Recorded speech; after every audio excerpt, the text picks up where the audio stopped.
Hi students, today our topic name is types of specific heats. This is unit 1 class 10.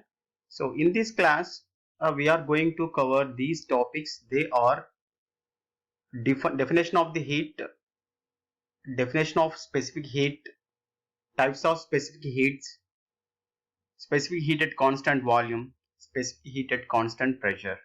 So these are the topics we are going to discuss in this class. So let us see one by one these topics in the next slide.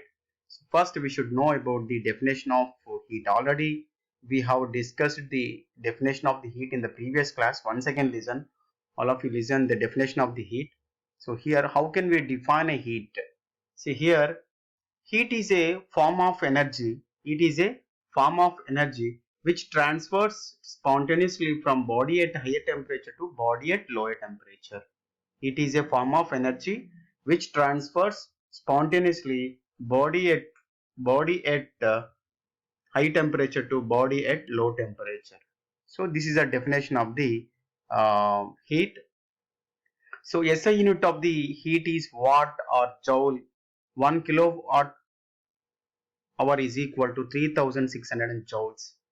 Okay, so we have a whenever the heat is flowing through a body, so it is directly proportional to its mass and also directly proportional to its temperature difference.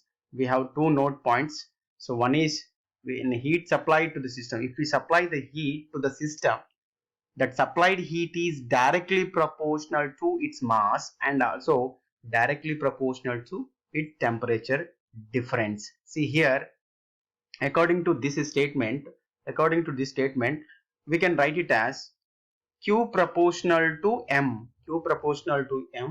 and second statement, Q proportional to dt. Okay, Q is proportional to M, Q proportional to dt. So if you remove the proportionality, some constant will be introduced. So that is Q is equal to C M dt, where C is nothing but what? Specific heat. C is nothing but what? Specific heat. I hope you understand about the definition of the heat. Okay. Next, so where here the C is nothing but what? Specific heat. How can we define a specific heat? See here, definition of this specific heat. How can we define a specific heat? Means it is a heat capacity. Specific heat nothing but it is a heat capacity. How can we define a specific heat? Means it may be defined as the amount of heat required to raise the temperature of unit mass of substance through 1 degree centigrade, so that is the definition of the specific heat. So specific heat will be different for different materials. So for liquid and solids it is equal to 1. For gas, specific heat of the gas have the number of specific heats depending upon the conditions. Okay, once again listen. So here how can we define a specific heat? Means it may be defined as the amount of heat required to raise the temperature of unit mass of substance. So here substance may be, it may be gas or liquid. It may be gas or liquid, whatever it is. If you want to increase the 1 degree centigrade temperature of the substance, how much amount of heat we need, that is called heat capacity or specific heat.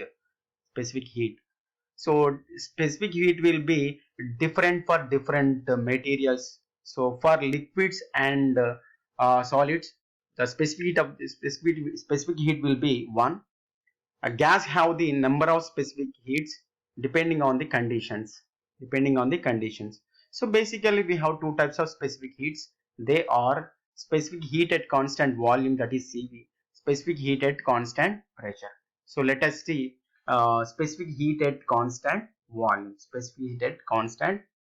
See here, so what is specific heat at constant volume? How can we define specific heat at constant volume? Means, so it is the amount of heat required to raise the temperature of unit mass of gas or unit mass of substance through 1 degree centigrade when it is heated at constant volume.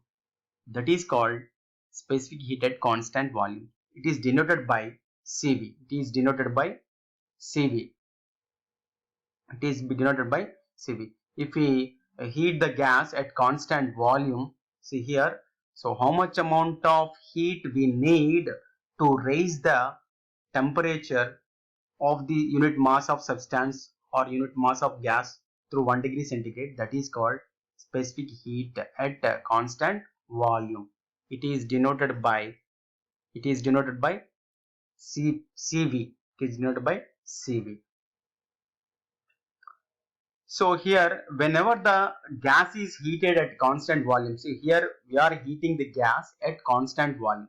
So whenever we heat the gas at constant volume, then no work is done by the gas. Then no work is done by the gas. The whole energy is utilized to increase the internal energy. The whole energy is utilized to increase the internal energy. See here.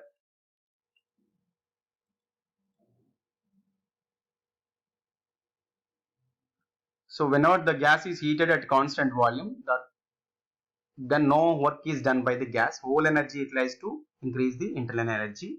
So from the first law of thermodynamics, we know that Q is equal to W plus U. W plus U. So here, uh, when we heat the gas at constant volume, work done is zero. Work done is zero. So W becomes zero. And Q is equal to what? U. Q is equal to, so U is equal, W is equal to 0 means Q is nothing but what? U. I mean, where U is nothing but what? Internal energy. So internal energy is equal to, already we know that formula, internal energy is equal to U is equal to mCV T2 minus T1. mCV T2 minus T1. Therefore, the total heat supplied uh, at constant volume process, at constant volume, the total heat supplied at constant volume, Q is equal to U. Therefore, U is equal to what? mCV T2 minus T1. Therefore, total heat supplied at constant volume is equal to Q is equal to change in internal energy, that is equal to mCV T2 minus T1. I hope you understand about the specific heat at constant volume. And let us see second one, that is specific heat at constant pressure. Specific heat at constant pressure. So what is specific heat at constant pressure? Means the amount of heat required to raise the temperature of unit mass of gas or substance through 1 degree centigrade when it is heated at constant volume, constant pressure. Constant pressure. So that is specific heat at constant pressure. That is, it is denoted by CP. It is denoted by Cp. So from the first law of thermodynamics, see here we are heating the gas at constant pressure. Okay, we are heating the gas at constant pressure. So here we know that from the first law of thermodynamics, we know that Q is equal to W plus U. So whenever the gas is heated at constant pressure, some amount of heat is utilized to increase the internal energy, and remaining amount of heat is utilized to do some work. See here, whenever the gas is heated at constant pressure, some amount of heat is utilized to increase the internal energy. So therefore internal energy is equal to what? Q2 minus U1, that is mCp T2 minus T1. This is internal energy at constant pressure. And remaining amount of heat is utilized to do some work. Therefore, work is equal to dW. Already we have derived the work formula. So dW is equal to PdV. dW is equal to PdV. So if we integrate the dW is work formula, see dW is equal to PdV. So here I integrate the both sides of the dW and PdV. So 1 to 2 dW is equal to 1 to 2 PdV. So here W work done from 1 to 2 process. So P is a constant. At constant pressure P is a constant, put it outside. So 1 dV is nothing but, so integration 1 dV is nothing but V. So 1 to 2 process. So therefore total work done in at constant pressure process is equal to P into V2 minus V1, or PV2 minus P1, or P2 V2 minus P1 V1. So this is the total work done. and total heat supplied at constant pressure process is equal to Q is equal to work done plus internal energy. What is the internal energy formula? mcp T2 minus T1. What is the work done? So here we got P2 V2 minus P1 V1, or P V2 minus V1 plus mcp T2 minus T1. I hope you understand about specific heat at constant volume and specific heat at constant pressure. Thank you so much.